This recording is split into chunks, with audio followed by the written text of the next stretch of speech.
We welcome you to Meyers Nave's 2021 Employment Law Update. Thank you all for being here. A couple of housekeeping items before we get started, and I pass this over to the speakers. There is a Q&A button that we encourage you all to use to ask questions to our presenters throughout the presentation. They will answer them on the according slide or at the conclusion of our webinar. There's also a chat box here in Zoom, and if you have any questions, please feel free to reach out and we can answer any tech questions there. We will be providing materials at the end of the webinar. We'll get those out to you guys tomorrow, along with MCLEs for anybody that requested it and a copy of the recording. With that, I'd love to introduce Arlene Yang, and she will get us started here. Great. Hi, everyone. My name is Arlene Yang. I'm a principal at Meyers Nave based in our San Diego office. And I specialize in helping employers to navigate around the complex employment laws of California, also representing them in employers in litigation and also business litigation.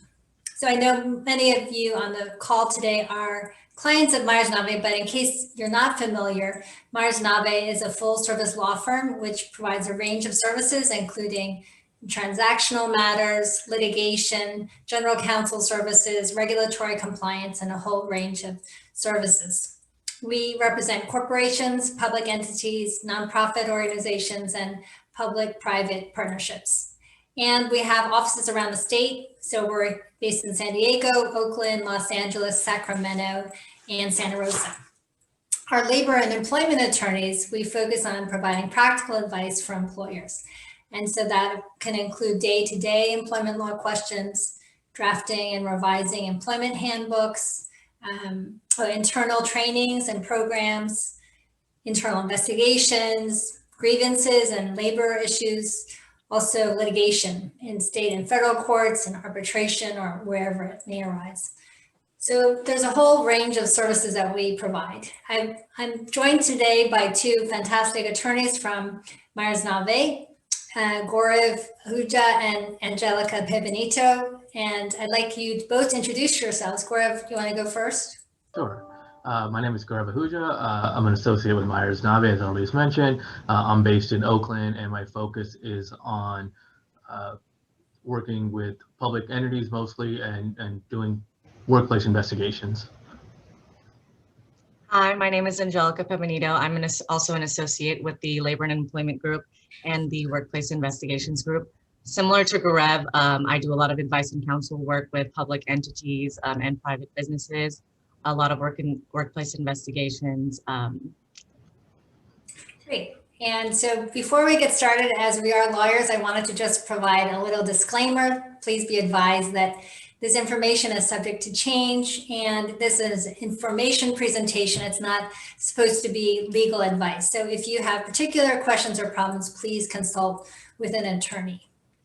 And so let's go on to the next slide. We're gonna get a preview of what's on our agenda today. I've been presenting these type of employment law updates for about 5 years now, and there's always a lot to cover.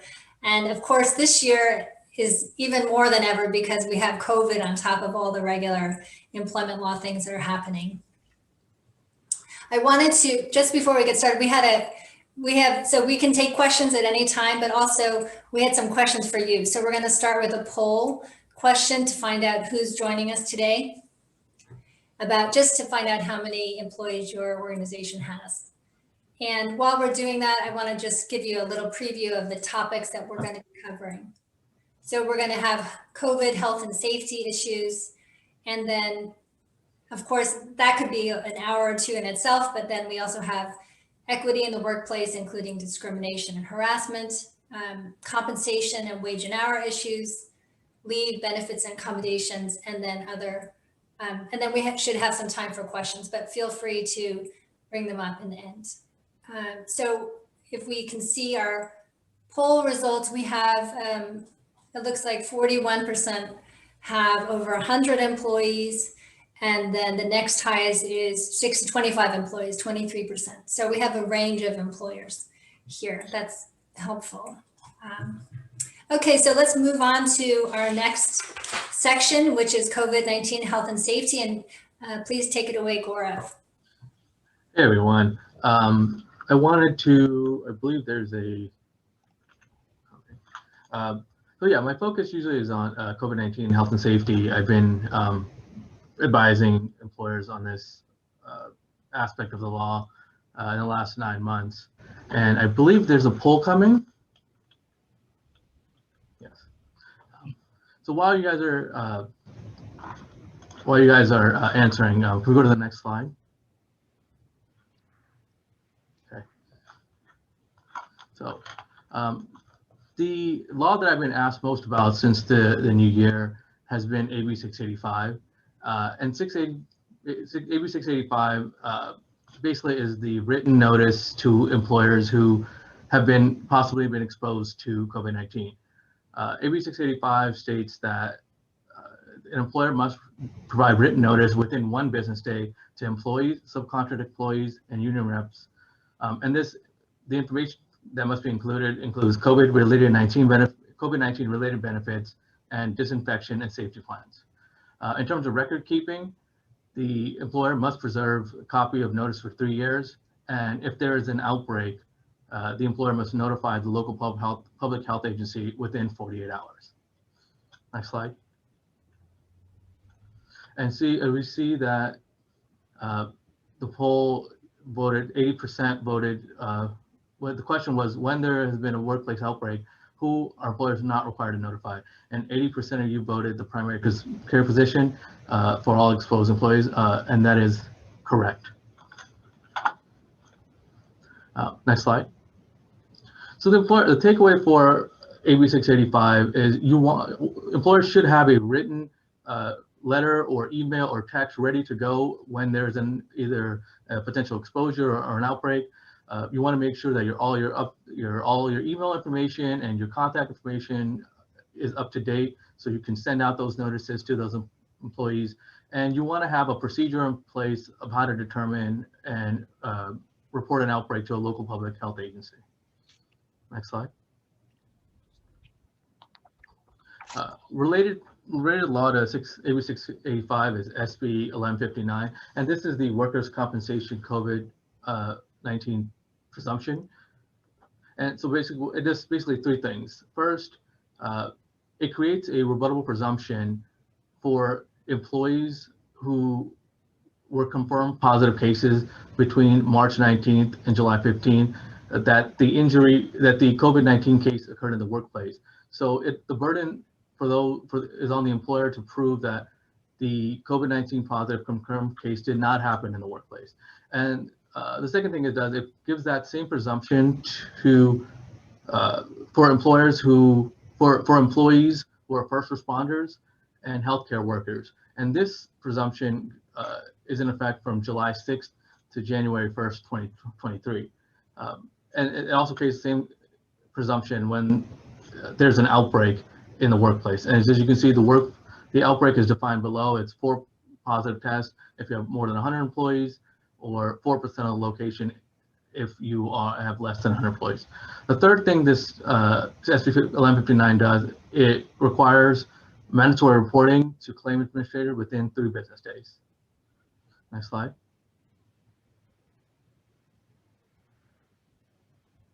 So the employer takeaway is you want to investigate quickly when there's a confirmed COVID-19 case, because you need to decide whether to accept or reject the claim within 30 days for first responders and healthcare workers, and 45 days if there's an outbreak.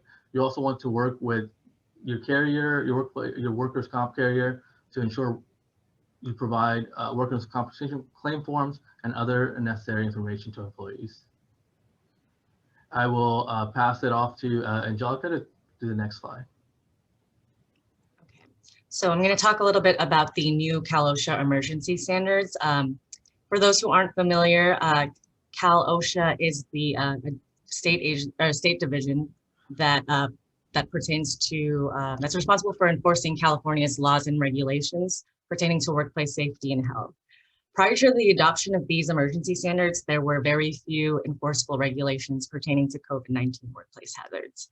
Now, however, with the enactment of these new regulations, covered employers are required to establish, implement, and maintain an effective written COVID-19 prevention plan that protects its employees and addresses a number of issues, including imposing a system for communicating information to employees regarding COVID-19 prevention procedures, the identification and evaluation of COVID-19 workplace hazards, such as employees who are working too closely together, or enforcing mask requirements, physical distancing and face coverings, and also the removal of COVID-19 exposed workers and COVID-19 workers who test positive from the workplace. These new emergency standards apply to all employees and places of employment except for workplaces where there is only one employee who does not have contact with other persons, employees who are working from home, or employees when covered by Cal OSHA's aerosol transmissible diseases standard. And that covers people such as healthcare workers, emergency responders. We can go to the next one. And the next one. So for employers, they should be sure to review their COVID-19 prevention plans, and in the scenario that they do not have one, contact counsel to begin drafting one, and to ensure in compliance with the emergency standards. Next slide. I'll pass this on to Arlene. We're going to just talk for a few minutes about COVID-19 litigation. And I spend some time, and I'm regularly looking at the new cases that are filed in Southern California courts, state and federal. And so far, we've still seen a lot of employment litigation as usual, but it's not like yet a wave of COVID particularly related litigation. Most cases that we're seeing are still your typical employment discrimination claims, wage and hour claims, wage and hour class action. Pregnancy discrimination. So we're still seeing a lot of those types of claims, but there are an increasing number of cases that are coming about where there's some sort of COVID-19 twist. But it's still on the overlay of what we had before in employment law. So there could be wrongful termination, and then there could be some sort of, relationship to COVID, so there are litigation that we're seeing about, for example, failure to accommodate disabilities, or employers' fear about worker safety. So there are a number of laws that are still in effect that are impacting COVID-19 litigation. So just as a general matter, and one kind of litigation that's not on here is related to the stay-at-home orders. Actually, Deborah Fox, who's our trial litigation practice group leader, she has a very active practice. I think she's arguing a case today about enforcing stay-at-home orders. So that's another area of litigation we've seen a lot of.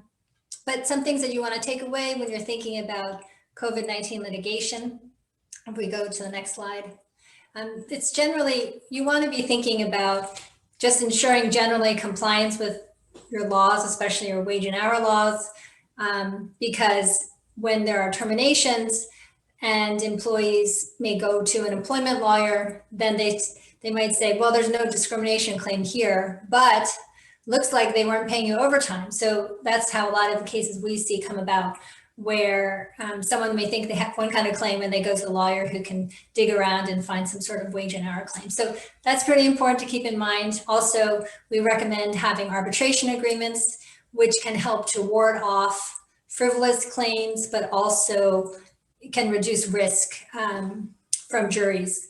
So we recommend arbitration agreements, and also just updating your handbook, making sure that you're enforcing it. So those are just kind of general housekeeping matters to try to have good practices to avoid litigation.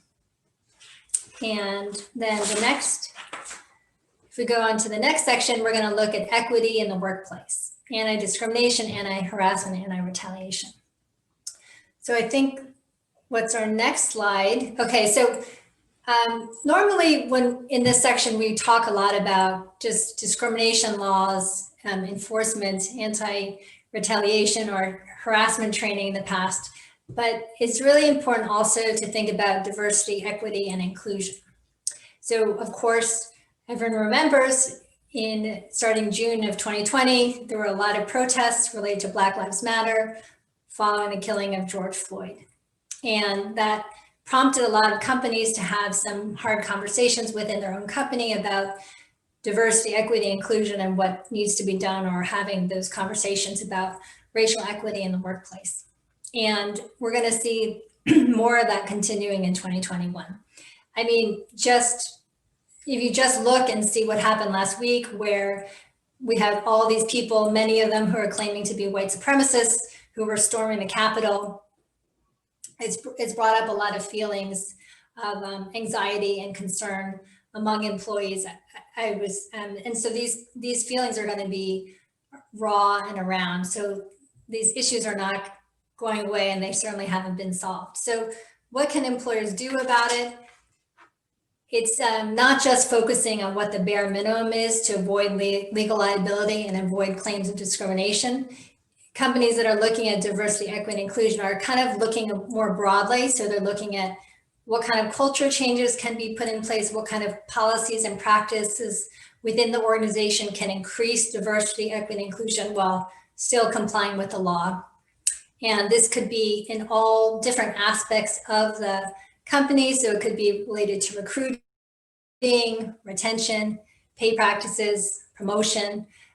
So for instance, in recruiting, there's something called either the Mansfield Rule, which is popular in law firms, and then there's the Rooney Rule, which is popular in the NFL, which is saying that you have to have at least one or two diverse people whenever you're interviewing candidates for a high-level position. And there have been studies that shown that when that is put in place, then the number of diverse people that are hired is actually increased. So there are different practices, and there's more and more studies showing that there's empirical evidence to support some of these ideas to help increase diversity, equity, and inclusion in the workplace. So that's something that people can consider. And then we're going to go on to the next section, which is AB 973. That's the annual pay data reporting requirements. So just to review, employers who have 100 or more employees have to complete this federal form annually, the EEO-1, which provides information on the makeup of their employees by pay band and job category. So we've had many years of this requirement, and then there are also laws about equal pay that are both state and federal. But even so, and we've had a number of years, there's still gaps by race and gender. And so California has a new law which requires reporting of annual pay data to DFEH. It's very similar to what's required by the EEO, but it's not just the EEO-1. It's not just gender, it's also race and ethnicity. And this has to be submitted by March 31st, 2021. So this is, it should be similar to what is reported to the federal government. Just recently DFEH came out with guidance saying that by I think it's February 2nd, February 1st, they're going to be issuing a user guide and template. And then on February 15th, they will be opening their data submission portal. So there's not really that much time for employers to make sure that they have this information and then report it. If we can go into the next slide. Right, so this is just you need to start preparing now to submit the time on information on time. And the hope is that having this information will help employers to see if they do have gaps in pay or inequities in their pay practice so that they can identify and correct them on their own. If we can go to the next slide. Okay, now we're going to move on to Angelica. So I'm going to talk a little bit about AB 979 regarding diversity quotas for corporate boards. As we are all familiar with, diverse people remain underrepresented on America's corporate boards, with one study showing that 1/3 of publicly traded companies in California have all white boards of directors. So in 2018, with AB 826, California became the first state to require publicly held corporations located in California to include women on their boards of directors. AB 979 expands on this mandate by requiring publicly held corporations headquartered in California to diversify their boards of directors with directors from underrepresented communities by December 31st of this year. As with AB 826, the number of diverse directors required depends on the size of the corporation's board. AB 979 defines a director from an underrepresented community as an individual who self-identifies as Black, African American, Hispanic, Latino, Asian, Pacific Islander, Native American, Native Hawaiian, or Alaska Native, or who self-identifies as gay, lesbian, bisexual, or transgender. Corporations may increase the number of directors on their boards to comply with these requirements. If we can go to the next slide. So some takeaways for employers. Publicly held employers should diversify their board of directors and or add more directors to diversify their board. Non-compliant companies risk fines of $100,000 to $300,000, and similar legislative developments are likely in other states. We can go to the next one. Okay, now switching gears, we're going to talk a little bit about pre-employment inquiries regarding religious creed, disability, and medical conditions. Employees may have restrictions which limit the hours they are available to work, such as employees who will not work on their day of Sabbath or employees who cannot drive in the dark due to a disability. The California Code of Regulations were amended to specify what pre-employment practices constitute discrimination on the basis of age, disability, medical condition, and religious discrimination. The regulations forbid employers from making pre-employment inquiries regarding scheduling information to ascertain an applicant's religious creed, disability, or medical condition. Any scheduling inquiry must clearly communicate that the applicant does not have to disclose scheduling restrictions based on one of those legally protected grounds. If we can go to the next one. So here's some takeaways for employers. Employers should review their employment applications and interview processes to avoid prohibited questions. The DFEH has approved some language, such as other than time off for reasons related to your religion, a disability, or a medical condition. Are there any days or times when you are unavailable to work? And other than time off for reasons related to your religion, disability, or a medical condition, are you available to work the proposed schedule? Next slide. Okay, here's a quick hypothetical before we jump into the next topic, which I think a lot of the participants today are definitely interested in, which is whether or not employers can mandate the COVID-19 vaccination in the workplace. So here's the hypothetical. I'll just read it really quickly. Company A has decided to implement a mandated COVID-19 vaccination requirement. In order to make the process as convenient as possible for its employees, Company A hires a third-party contractor to administer the COVID-19 vaccine to its employees. Which of the following pre-vaccination screening questions would not trigger the ADA, which is the Americans with Disabilities Act, the ADA's restrictions on disability-related inquiries? If we can go to the next one. So that poll will just pop up really quickly as I cover the rest of this. If we can go to the next one. Yeah. Okay. So on December 16th of last year, the EEOC provided guidance for employers regarding whether employers can require their employees to get the COVID-19 vaccination. So the answer to this question is that generally employers may require employees to get vaccinated for COVID-19 and may prohibit employees from the workplace if they refuse to get vaccinated. However, employers should make these determinations on a case-by-case basis, especially if an employee is refusing to get vaccinated due to a legally protected grounds, such as due to a disability or due to a sincerely held religious belief. If the employee refuses, an individualized analysis should be conducted to demonstrate that the unvaccinated employee would pose a direct threat due to significant risk of substantial harm to the health and safety of others that cannot be eliminated or reduced by reasonable accommodation. Where reasonable accommodation is possible, such as teleworking, social distancing, employers should engage in that interactive process. One important note is that automatic termination is not permitted. So because an employee refuses to get vaccinated, employers should definitely not move to automatic termination initially, and instead go through that individualized process. Can we go to the next slide?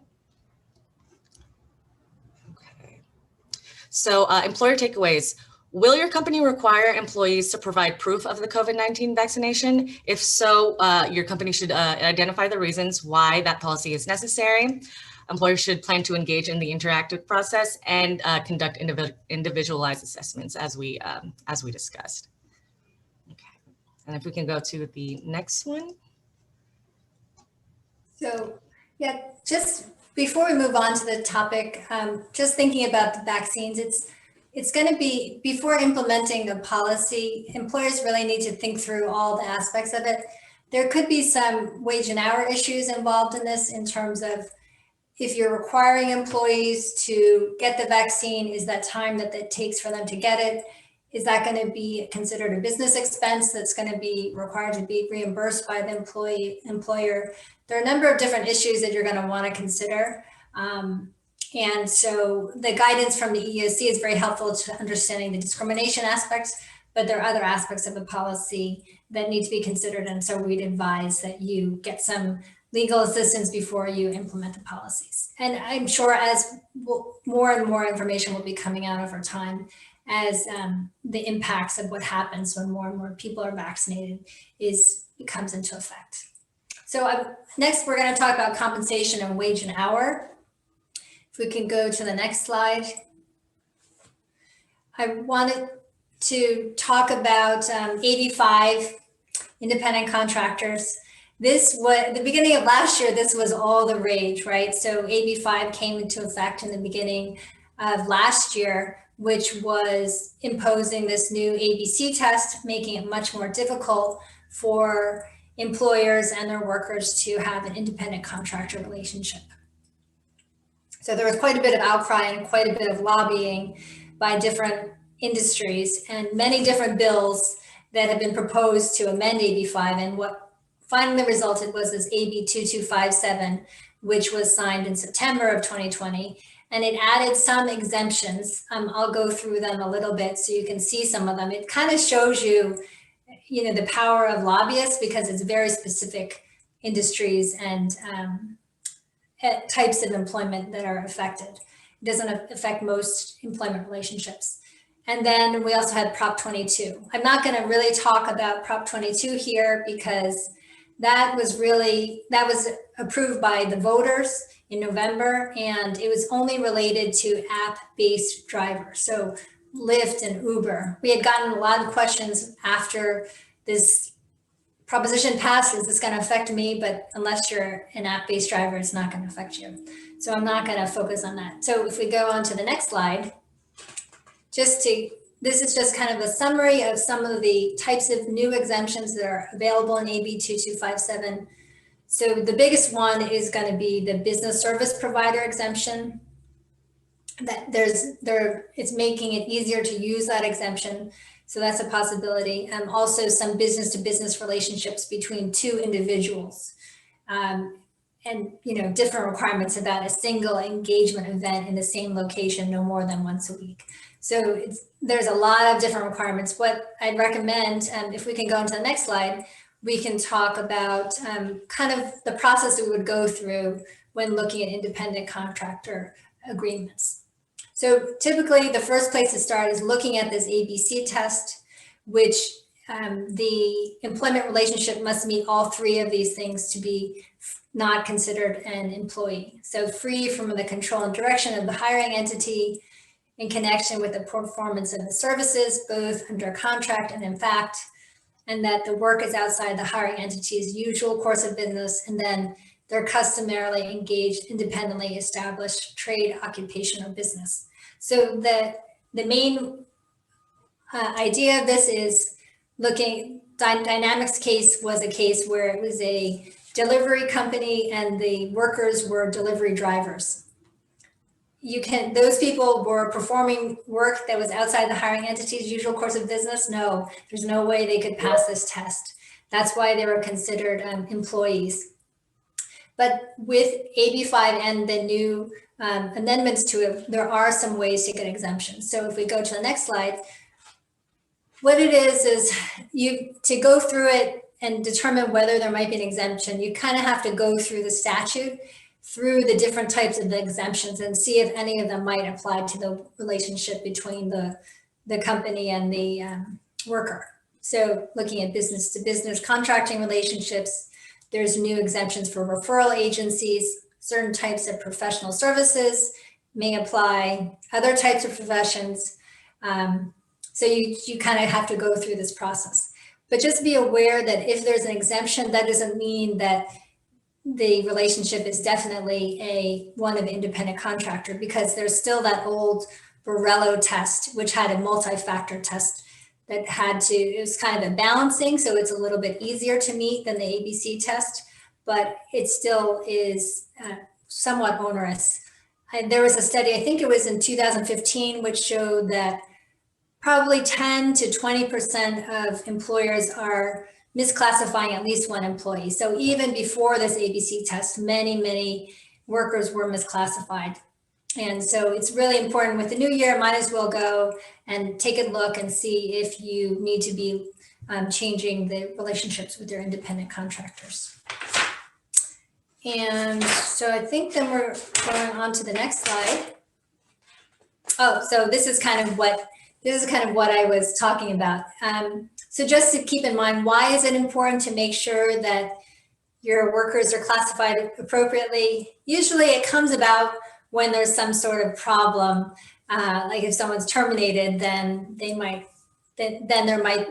things may come to light. So if a worker is misclassified, you haven't been taking care of figuring out if they're working overtime, you haven't been providing meal periods and rest breaks, you haven't been providing workers' compensation, there can just be a lot of penalties and it's a lot of expense to try to clean things up afterwards. So that's why we really recommend you get off on the right foot and hire people properly classified.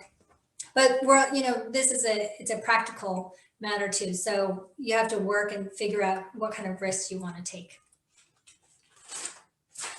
So then we go on to the next step. Okay, then the next area that we wanted to talk about is looking at no rehire clauses in settlement agreements. So typically when we are defending a company in litigation, say, or if there's been a claim even before litigation, if we're going to have a settlement agreement and most employment disputes are settled, we would typically have included a no rehire clause. So to ensure that the parties never have to deal with each other again, that the employee can't say, you've discriminated me by not rehiring me when I applied.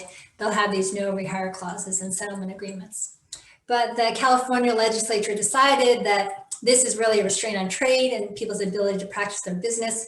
So starting last year, it prohibited no rehire settlement agreements in employment disputes. But there is an exception related to the #MeToo movement, which said you can have these no rehire clauses where the employee engaged in sexual harassment or sexual assault. And so we have a cleanup bill that's effective this year, which expands that exemption to allow no rehire clauses if the employee engaged in criminal conduct. But the legislature also has said we're going to try to prevent gamesmanship in this. So for the employer, if they're going to say that the employee engaged in sexual assault or sexual harassment or criminal conduct, they must have documented this misbehavior prior to the complaint being filed. And then similarly for the employee, the aggrieved person, they need to file the complaint in good faith to prevent unfounded claims of saying that to avoid the no rehire clause. I can't foresee that why someone would do that, but that's how the statute is.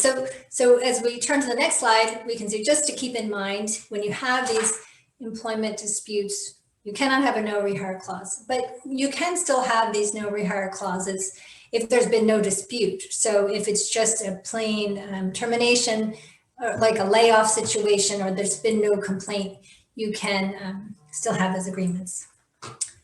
And so I think that's it. If we can go, and of course, the employers are not required to retain or rehire unfit employees. Then we're going to go on to the next section. And I think that's Gorev. Yeah, that's me. So next topic we're going to talk about is minimum wage.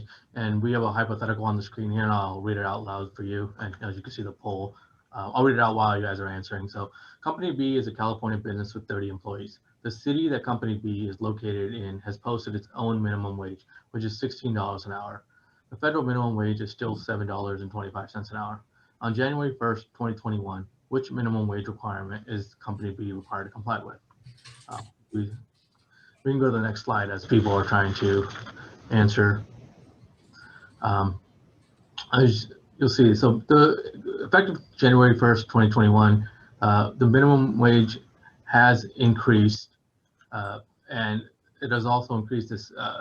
There's also increases in salary for exempt employees. So for California, the minimum wage for employers with 25 employees or less has increased to $13 an hour. And for employers with 26 or more employees, it has increased to $14 an hour. This has also affected the minimum salary requirements for exempt employees to qualify for the white collar exemption. So for employers with 25 employees or less, for its employees to qualify for the white collar exemption, the employees need to be making $54,080 a year. And for employers with 26 or more employees, the employees need to be making $58,240 a year. As you can see that, some localities can impose their own minimum wages. San Diego has a $14 an hour for employees. I believe Emeryville has $16 an hour. So the takeaway for, next slide, please. The takeaway is, first you want to update minimum wage postings and your minimum wages if they are under the minimum requirements effective January 1st, 2021. You want to ensure that exempt employees' salaries satisfy the minimum salary requirements. And the key here is also for part-time exempt employees must be paid for them to qualify, for part-time employees to qualify for the white collar exemption. They must meet the minimum salary standards, even if they're part-time. So you can't cut their salary in half because they're part-time, since they will not qualify for the exemption. So there's a wrinkle there that employers should be aware of. Next. Next thing we're talking about is right to recall and worker retention ordinances. These are ordinances that mandate that employers offer laid off employees written offers of employment that become available. These new ordinances are right now kind of only in the big cities, so Los Angeles, Oakland, San Francisco, and San Diego. They all each have different coverage and different requirements.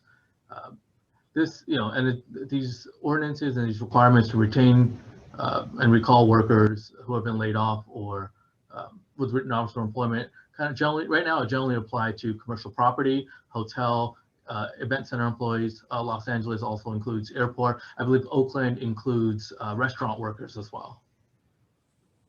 Next slide. So the employer takeaway here is first you need to determine if any local ordinances apply to you if you're planning on laying off or terminating any employees in the near future. Next. So next topic we're going to talk about is the minimum compensatory time. So this is a Franklin v. Apple case that started actually in 2013 and was recently decided by the Ninth Circuit. This is a case about Apple's retail workers were spending time. They were being after their work shift. Apple employees were required to have their bags checked to make sure they were not taking anything from the Apple, and these employees took this case to the Ninth Circuit and said they should be deserved to be paid for waiting times. And the Ninth Circuit ruled in the favor of the employees and said that because Apple require the searches, and because Apple had significant degree of control and it was enforced through a threat of discipline, and the back searches were imposed primarily because of Apple's benefit, that these employees were required to be paid for the back search time. So the takeaway from this case, largely, next slide, please, is employers must determine if employees have unpaid activities related to work. So recently what's come up is temperature checks or wearing, taking off PPE in this COVID-19 world. Employers must make sure that employees are paid for every minute the employees work. So that, temperature checks and donning and doffing off non-generic protective would likely count. Employers are encouraged to establish policies and trainings that present that off-the-clock work is prohibited. Next. Okay. I think this is going to be Angelica. Okay, so we're in the leaves, benefits, and accommodations section. We can go to the next slide.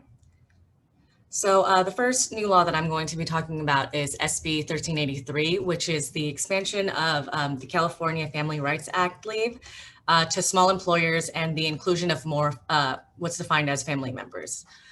Previously, employers with less than 50 employees within a 75-mile radius of the worksite did not have to worry about providing protected unpaid family and medical leave under either the Family and Medical Leave Act or the California Family Rights Act. Similarly, employers were only required to provide baby bonding leave under the new Parent Leave Act if the employee worked at a site with at least 20 employees within a 75-mile radius. If you can go to the next one. With SB 1383, which became effective on January 1st of this year, California expanded the CFRA and the NPLA to apply to any employer with 5 or more employees. Now, employers with 5 or more employees must grant requests to take up to 12 work weeks of unpaid protected leave during any 12-month period to bond with a new child of the employee or to care for themselves or a child, parent, grandparent, grandchild, sibling, spouse, or domestic partner. The new law also affects large employers who previously did not have to comply with CFRA because they did not have 50 or more employees within 75 miles of the work site. The CFRA provisions did not change the requirement that to be eligible for leave, that the employee must have at least 1,250 hours of service with their employer during the previous 12-month period. In addition, the law changed to require that an employer that employs both parents of a child grant leave to each parent, which was not previously required. Furthermore, starting on January 1st of next year, the term family member under the CFRA will expand to include grandparent, grandchild, and sibling. It previously only included the employee's parent, child, spouse, or domestic partner. If we can go to the next one. So a few employer takeaways. Employers should update their forms, documents, policies, and employee handbooks to account for the changes to the CFRA and baby bonding law. This may mean creation of these policies for smaller employers or editing for larger employers to account for the expanded definitions. Smaller employers who are previously not covered by the CFRA need to immediately begin the process of preparing by developing policies and procedures to begin implementing these new leave requirements. If we can go to the next one. I also just wanted to add, larger employers may be impacted by this law as well, because before there was that rule about the 75-mile radius, 50 employees within a 75-mile radius. So if you have an employer with 30 employees in San Diego and 30 employees in Northern California, in the past, they didn't have to comply with the with FEMLA or the CFRA, but now they do. So this is really one of the largest changes that's coming in 2021. Okay, if we can go to the next one. And then I'll pass it on to Garev. Yeah, I think we're all aware of the FFCRA that was passed by Congress in April 2020 in response to the COVID-19 pandemic and shelter in place. And so I'm sure many of you are aware that this actually expired in December 31st, 2020. However, So what happened is, there was 80 hours of paid leave and 10 weeks of paid emergency FMLA from April 1st to December 31st. But once the law expired, it is no longer required for employers to provide such leave to its employees. However, that leave, that 80 hours and any extended EFMLA is now up to the employer to whether they want to voluntarily provide it or not. For private employers, there are payroll tax credits until March 31st, 2020, and that's the incentive for many private employers to extend the voluntary leave. However, it should be noted that an employee already exhausted their paid leave in 2020. No additional leave is required. So this is kind of an extension, not an addition to the FFCRA from April to December 31st. Next slide. So quick takeaways for employers. First, you want to determine whether whether the employer is going to extend FFCRA. You want to communicate changes in policies to employees. I've had employers who they've extended the 80 hours of paid sick leave, but they are not going to extend the emergency FMLA. So they've kind of compromised a little bit to make sure that it works for them. So that's also an option for employers. The regular FMLA unpaid leave requirements still continue, and of course, under the ADA, leave as a reasonable accommodation may be required for COVID-19 or for quote long haulers or others if the FMLA is exhausted or is not available. Next slide.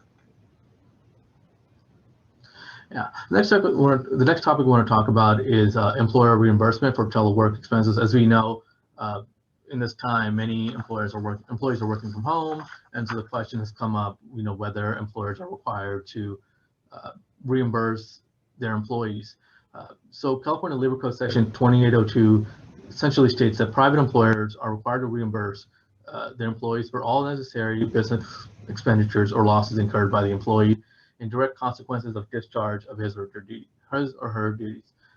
This prevents employers from passing on operating expenses to employees. However, this requirement only requires the employer to reimburse necessary and reasonable costs. Case law has stated that this includes cell phones, internet, furniture, or electronics that are needed for work. Next slide. So, quick employer takeaway is, employers are encouraged to draft a reimbursement policy that will manage expectations about which business-related expenses and may be reimbursed. This also helps defining, what's reasonable and what's not. We don't want employees to buy, a $500 chair when, a $100 chair is just good enough. So you want to establish procedures that employees must follow to be reimbursed as well. Next slide. And I'll pass this on to Angelica. So I'm going to talk a little bit about AB 1867, which covers COVID-19 supplemental paid sick leave. So AB 1867 established supplemental COVID-19 paid sick leave for private employers with 500 or more employees anywhere in the nation, as well as public and private employers of first responders and healthcare employees who opted out of the leave under the federal law. This portion of AB 1867 was intended to fill a void that was not addressed by the Families First Coronavirus Response Act, which Grev previously covered. If the employer already has provided employees with paid sick leave or paid sick time off for the same COVID-19 related reasons, then the employer may already be in compliance. This law expired on December 31st of last year. If we can go to the AB 1867 also establishes a small employer mediation pilot program, which applies to small employers with between 5 to 19 employees in order to resolve claims of family leave violations of the CFRA. If we can go to the next slide. So just a couple of employer takeaways. Because the law expired on December 31st of last year and the FFCRA no longer requires provisions of paid leave, no additional leave is required to be provided in 2021. Okay, and the next slide.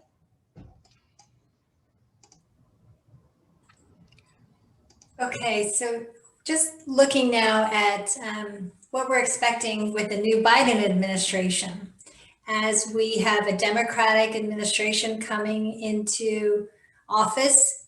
It's very typical. It's going to swing to have employee-friendly shifts over time. This is like moving a big ship, so it's going to take a little while for the impact to be felt, but we're expecting to see changes over time. You know, one thing to keep in mind, and one reason that we didn't feel as much in California during the Trump administration with their swing is because as you've heard from our presentation, the law applies, the most protective law applies. So if the California law is more protected than federal law, then you don't really have to worry about federal losses, because if you're complying with California law, you're complying with federal law. And generally, of course, California is one of the most protective states in the nation. So typically, if you're complying with California law, what's happening on the federal level isn't going to matter. So for instance, we've heard talk of raising the minimum wage. It seems unlikely that that's going to be affecting us in California. The federal minimum wage is only $7.25. So any change that they're making is unlikely going to be affecting California employers for some time. But we will see some changes over time. The NLRB has a Republican majority, and as some of those members are cycling off, then it'll eventually become a Democratic majority, and we'll see more labor-friendly policies. Similarly, the EEOC has a Republican majority right now, so it's going to be some time before any changes are going to be happening regarding any philosophy towards discrimination laws. We had in the summer, there was this executive order from the Trump administration, which was essentially trying to limit or ban any sort of diversity training. Of course, that's not going to be, it was halted by a federal judge, but also, I could not foresee the Biden administration forcing something like that. So just to be aware over time, we should expect in the near term, there will be appointments to head OSHA, and so there should be more stringent standards to prevent COVID in the workplace. And wage and hour, we're expecting that wage and hour requirements will be changing as well. So that's just, and then of course we have the Democratic Senate. When we were preparing this employment law update, we had no idea what was going to be happening, but now we know that we have a Democratic Senate coming in, and so we would expect more changes than we would have otherwise. So that's generally where we are. We're at 12:54, so we are right on time. If anyone has any additional questions, we are happy to answer them. So we can take a look and see.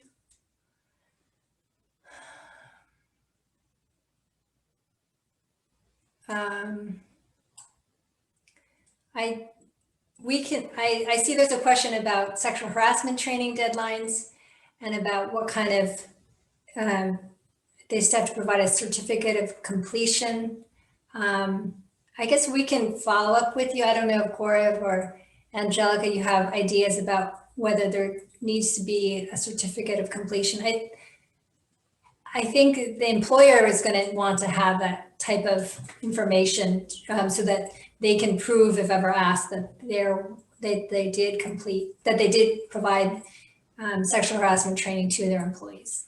I believe there's, I've had clients do the EEOC or the DFE. I'm trying to pick which one, but there's a training that they just released that many employers are doing, and I think there's a certificate at the end you can print out or something and give to your employer.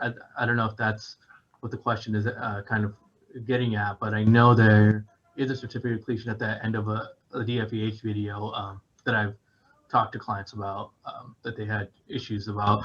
The issues were the website wasn't working for the DFEH, but that came up was, there is some type of certificate at the end of the video for that at least. So as Eileen's saying, there should be a certificate at the end of the video that they can print out and then give to the employer to keep, so the employer has on record.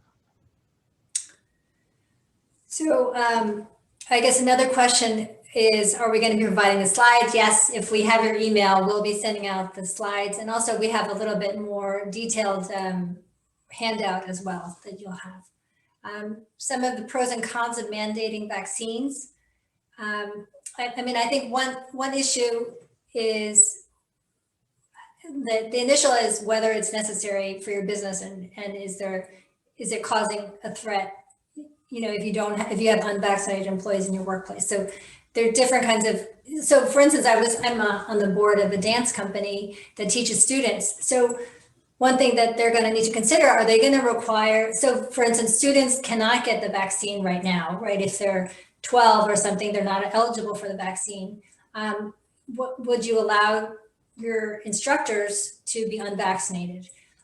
So you're going to have to look at the risks of that. You know, so if the instructor is vaccinated, then it's less likely they'll be transmitting COVID. They could transmit COVID to the students, but if they're unvaccinated, then there's more risk that they might. So there are different kinds of risks that risk management you're going to have to take into account. And I know, Angelica, you had done some research on this as well. Do you have other pros and cons? Yeah, I would add that implementing a mandated vaccine policy may give rise to, like Arlene said, a lot of risk. You know, navigating those sort of landmines that we discussed a little briefly. And I think that's definitely something that if you're considering that type of policy to take into consideration. Yeah, I guess there's also, we've seen so much anti-vaccination or anti-mask people. There are a lot of employees who may be opposed to vaccines for not a religious or disability reason, but for some other reason. And so you need to be thinking about the views of your employees as well. Right. And I'd say that, you know, if you've assessed it and there isn't much need, like Arlene said, in the scenario where there are mostly kids there, I would add that the EEOC guidance is even a bit hesitant to, you know, conclusively declare that that vaccines can be mandated without taking these other individualized steps. Right. Yeah. So there are two questions. Sorry, I don't mean to interrupt early, but two kind of similar related questions. One in the chat, one in the Q&A. Just want to answer, and they're COVID-19 notification related. So I just want to get to those since they're kind of the same question. I think someone asked, if an employee tests positive while working from home and not in the workplace, do you still have to report to workers' comp? So that's SB 1159 related, and SB 1159 has a definition of place of employment. So you only have to notify your workers' comp if your employee is, you know, contracted, is in the work of employment, and work of employment in the bill itself does not include residence of the employee. So if they're working from home, you don't have to contact your workers' comp if they, you know, contracted at home or if they're working from home. And then the other question, similar related, is do employers have to notify all staff and contractors if the impacted employee works remotely 100% and is not exposed to others? The answer is no. You only have to notify employees, subcontractors, and unions if you have any, only if they've been exposed in the workplace. So if they haven't been exposed in the workplace, you don't have to do any notification.